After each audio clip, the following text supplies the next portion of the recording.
Hello friend, आज की हमारी वीडियो का टॉपिक होने वाला है। आज मैं आपको बताने वाला हूं कि मिनी इन्वर्टर कैसे बनाते हैं।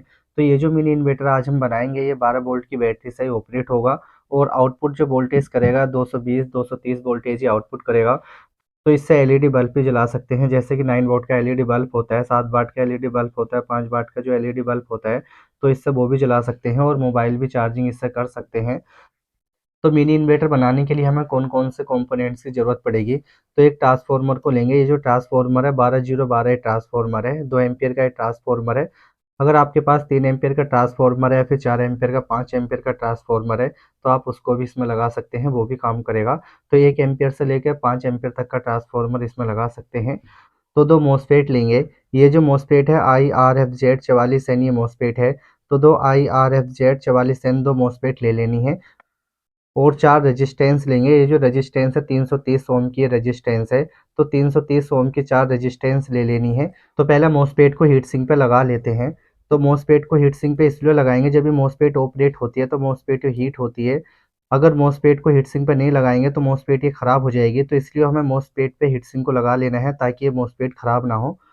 और एक प्लाई का टुकड़ा लेंगे। इस प्लाई के टुकड़े पे पहले मॉसफेट को हम चिपकाएंगे। तो इन दोनों मॉसफेट को यहाँ पर हमने चिपका लिया है। तो इन दोनों मॉसफेट को थोड़ा गैप देकर इन्हें चिपका लेना है। इनकी जो हीट सिंक आपस में टच नहीं होनी चाहिए, नहीं तो ये सर्किट काम नहीं करेगा। और अब ट्रांसफार्मर को प्लाई के टुकड़े पे चिपकाएंगे। तो प्लाई के टुकड़े पे हमने ट्रांसफार्मर को चिपका लिया है। इस तरीके से मॉसफेट को और ट्रांसफार्मर को चिपका लेना है। और अब इसके कनेक्शन करते हैं स्टार्ट, किस तरीके से इसके कनेक्शन किए जाते हैं। तो ये पहली मॉसफेट है और ये दूसरी मॉसफेट है। तो पहली मॉसफेट की पहली पिन और दूसरी मॉसफेट की दूसरी पिन पे एक रेजिस्टेंस को कनेक्ट करेंगे। तो एक रेजिस्टेंस को लेंगे। इस तरीके से रेजिस्टेंस की लेग को हमें मोड़ लेना है। तो इस रेजिस्टेंस को पहली मॉसफेट की पहली पिन और दूसरी मॉसफेट की दूसरी पिन पे कनेक्ट करेंगे। और एक रेजिस्टेंस को कनेक्ट करेंगे। तो एक रेजिस्टेंस को लेंगे। तो इस रेजिस्टेंस को हमें कहाँ कनेक्ट करना है। तो पहली मॉसफेट की दूसरी पिन और दूसरी मॉसफेट की पहली पिन पे इस रेजिस्टेंस को कनेक्ट करेंगे। और दो रेजिस्टेंस को लेंगे। तो इन दोनों रेजिस्टेंस को पहले हम सीरीज में करेंगे। तो सीरीज में किस तरीके से रेजिस्टेंस को करते हैं।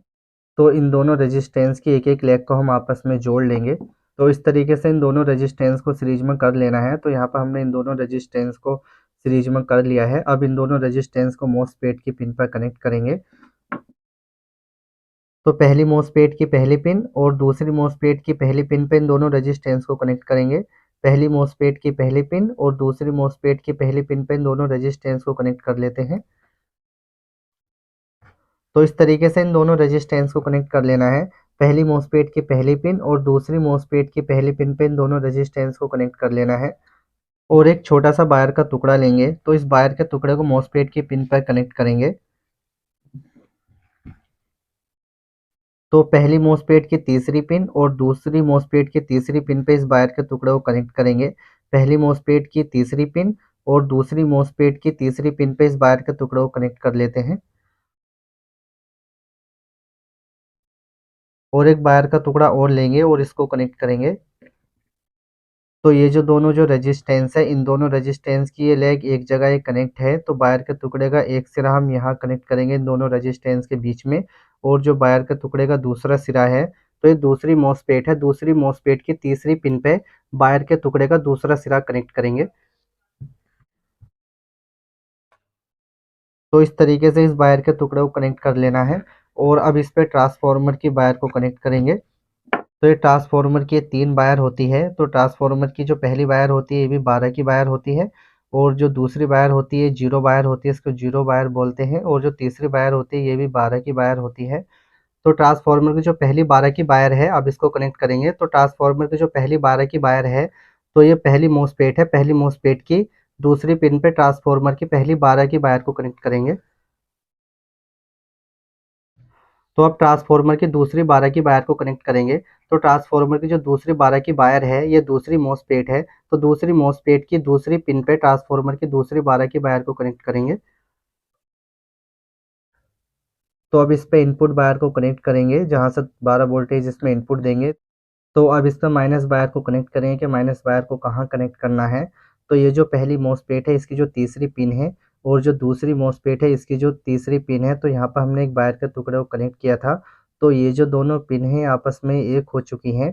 तो चाहे तो माइनस वायर को दूसरी मॉसफेट की तीसरी पिन पर कनेक्ट कर सकते हैं, और चाहे तो जो पहली मॉसफेट है इसकी जो तीसरी पिन है, तो यहाँ पर माइनस वायर को कनेक्ट कर सकते हैं। तो अब इसमें माइनस वायर को कनेक्ट करेंगे और अब प्लस वायर को कनेक्ट करेंगे। तो प्लस वायर को जो कनेक्ट करेंगे, ट्रांसफार्मर की जो जीरो की वायर है ये प्लस वायर हो जाएगी। तो यहाँ पे प्लस वायर को कनेक्ट करेंगे। तो इसके जो कनेक्शन है कंप्लीट हो चुके हैं, और अब इसको चेक करेंगे कि काम कर रहा है नहीं कर रहा है। तो इसको चेक करने के लिए मेरे पास एक 12 वोल्ट की बैटरी है। ये जो बैटरी है 12 वोल्ट और 4 एम्पियर की बैटरी है। तो जितने ज़्यादा एम्पियर की बैटरी होगी इसका जो बैकअप होगा उतना ज़्यादा होगा। तो अब इसको चेक करेंगे। तो ये जो इसकी दोनों वायर है ये आउटपुट वायर है, तो यहीं से 220 वोल्टेज ये आउटपुट करता है। तो यहाँ पर हम एक होल्डर को लगाएंगे, और होल्डर में हम एक एलईडी बल्ब को लगाएंगे इसको चेक करने के लिए। तो ये जो एलईडी बल्ब है यहाँ पर हमने इसकी आउटपुट वायर पर कनेक्ट कर लिया है। तो जो इसकी प्लस वायर है तो बैटरी के प्लस टर्मिनल पर लगाएंगे, और ये जो इसकी जो माइनस वायर है तो बैटरी के माइनस टर्मिनल पर लगाएंगे। तो इसकी जो माइनस वायर है हमने माइनस टर्मिनल पर लगा दी है। तो ये एलईडी बल्ब जो है जलना स्टार्ट हो चुका है, काफ़ी अच्छे तरीके से एलईडी बल्ब ये जल रहा है, और ये जो इन्वर्टर है काफ़ी अच्छे तरीके से काम करता है। तो आप भी इस तरीके से मिनी इन्वर्टर को बना सकते हैं। अगर ये वीडियो आपको पसंद आई तो वीडियो को लाइक करें और शेयर करें, साथ में चैनल को सब्सक्राइब करें, बेल आइकन जरूर प्रेस कर लें ताकि अगली वीडियो को नोटिफिकेशन आपको मिल सके।